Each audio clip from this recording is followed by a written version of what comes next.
So hello everyone, आयु कि आप सभी अच्छे होंगे, बढ़िया होंगे।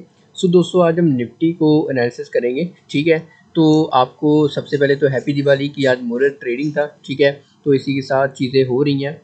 तो बाकी चलिए वीडियो को शुरू करते हैं और आज का थोड़ा सा प्लान देख लेते हैं। और इससे पहले कि मार्केट के अंदर क्या बड़े टाइम फ्रेम पे हमें किस तरह से दिखाई दे रहे हैं। ठीक है, मतलब हम कल के लिए क्या प्लानिंग कर सकते हैं। सो चलिए वीडियो को शुरू करते हैं।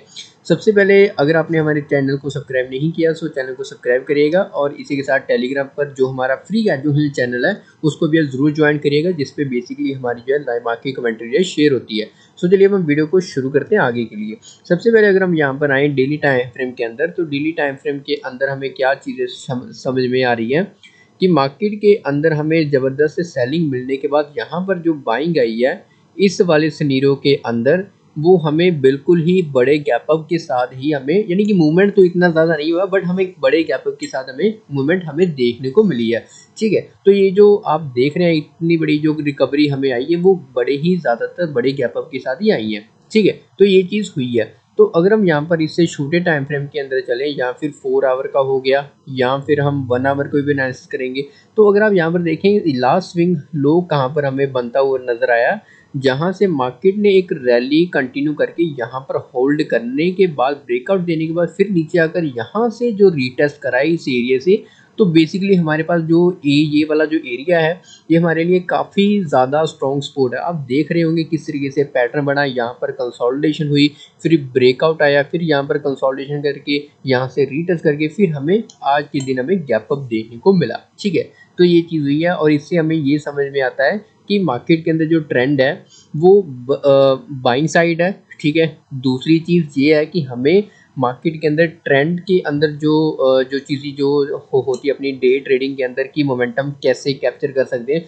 तो वो चीज़ हमें डिफाइन करना बहुत ज़रूरी है। तो इसके लिए हम चलेंगे अपने 1 आवर के टाइम फ्रेम के ऊपर। ठीक है, 1 आवर का बेसिकली हम यूज़ करते हैं। 1 आवर हो गया, 4 आवर हो गया, डेली हो गया, तो हम ये इंटरडे के लिए यूज़ करते हैं। हम सेंटिमेंट्स को देखने के लिए कि क्या चीज़ें हो रही हैं, मतलब कि किस तरीके से आने वाले समय के लिए हमें प्लान देखता मार्केट के लिए हम देख रहे हैं। तो रिसेंटली मैंने यहाँ पर एक पैटर्न ड्रॉ किया था जहाँ से मार्केट के अंदर हमें इस तरीके का पैटर्न नज़र आ रहा। तो हमने यहाँ पर बेसिकली यहाँ पर हमने नेकलाइन बनाई, सपोर्ट एरिया बनाया। जब मार्केट ने यहाँ पर ब्रेकआउट करने के बाद इसी एरिया के आसपास क्लोजिंग दी, तो कहीं ना कहीं हम यहाँ पर एक्सपेक्ट करें कि सेलिंग है, बट ऐसा नहीं हुआ। यहाँ से ही होल्ड करने के बाद, तो जिस तरह मैंने आपको बताया 4 आवर के टाइम फ्रेम के अंदर हमें यहाँ से इस एरिया के अंदर हमें रीटेस्टिंग देखने को मिली है। तो अभी के लिए जो पॉइंट है वो ये है कि 19,320 से लेकर 50-60 तक जो है ये हमारे पास बेसिकली जो एरिया है ये काफ़ी हमारे पास अच्छा सपोर्ट है। तो हम यहाँ पर इंट्राडे के लिए यही सबसे पहले प्लान कर रहे हैं कि 1 आवर के टाइम फ्रेम के अंदर जब तक मार्केट ये नहीं ब्रेक डाउन करता ये जो एरिया है, तब तक हम जो है बाइंग का ही सिनेरियो रहेंगे। ठीक है, इसके साथ ही अगर हम यहाँ पर आए 15 मिनट का टाइम फ्रेम, ठीक है, 15 मिनट के टाइम फ्रेम पे आपको और क्लैरिटी हो रही होगी।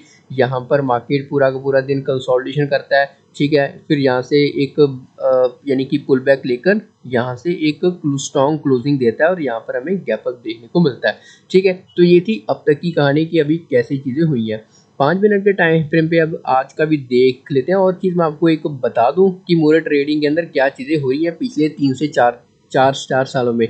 ठीक है, लास्ट 3 ईयर का जो डाटा बताता है 2020 का, 2021 का, 2022 का, उसमें हमें तीनों के अंदर हमें जो है गैप अभी देखने को मिले हैं। और 2023 यानी कि आज के दिन भी हमें मार्केट के अंदर गैप अभी देखने को मिला है। उसके बाद पूरा का पूरा फर्स्ट कैंडल के अंदर ही साइडवेज कर जाता है। तो ये भी कोई नई चीज़ नहीं है। और आपने स्टॉक पिकअप करे होंगे, ठीक है, तो आपने काफ़ी सारी चीज़ें प्लान करी होगी। तो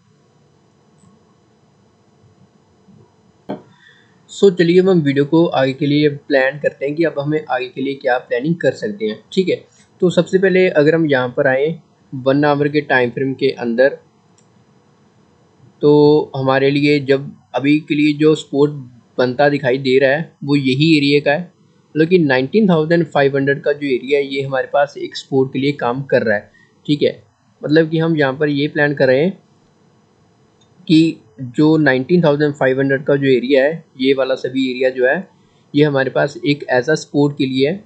अगर मार्केट के अंदर हम कल के लिए प्लान कर रहे हैं, अगर मार्केट के अंदर यहाँ पर फ्लैट ओपन होता है, मतलब कि बीच में कहीं ओपन होता है, तो यहाँ पर दोनों केसेस के अंदर ज़्यादा जो हम प्रेफर करेंगे वो ये है कि अपने हाइस को तोड़े और एक हमें मोमेंटम दे जो हम एक्सपेक्ट कर रहे हैं 19,595 तक, ठीक है।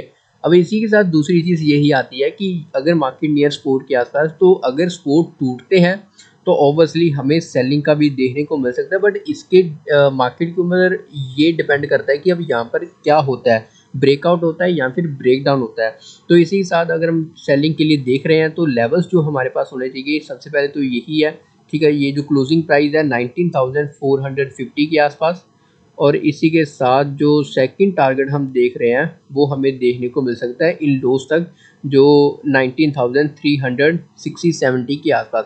बट अगर हमारे 1 आवर 4 आवर के लिए हमने प्लान करा है तो बेसिकली इस लो के बिलो हम प्लान करेंगे 19,320, मतलब कि हमें अग्रेसिव भी नहीं होना, बट अग्रेसिव हम इस पॉइंट के एरिया के बिलो जाकर होंगे, ठीक है। तो ये है सेलिंग के लिए प्लान। अब हम बाइंग के लिए अगर हम देखें हैं, ठीक है, तो एक और चीज़ हो सकती है कि अगर मार्केट आज 1-2 घंटे के लिए खुला है तो कल के लिए हो सकता है कि कल का थोड़ा सा प्लान करने के बाद, मतलब कि साइडवेज टू बुलिश या फिर साइडवेज टू बीरिश हो सकता है। तो हम यही प्लान करेंगे कि अभी हमें कहाँ पर हमें ब्रेकआउट आए, कहाँ पर हमें ब्रेक डाउन आए। So thank you so much, bye bye, take care, मिलते हैं नेक्स्ट वीडियो के अंदर।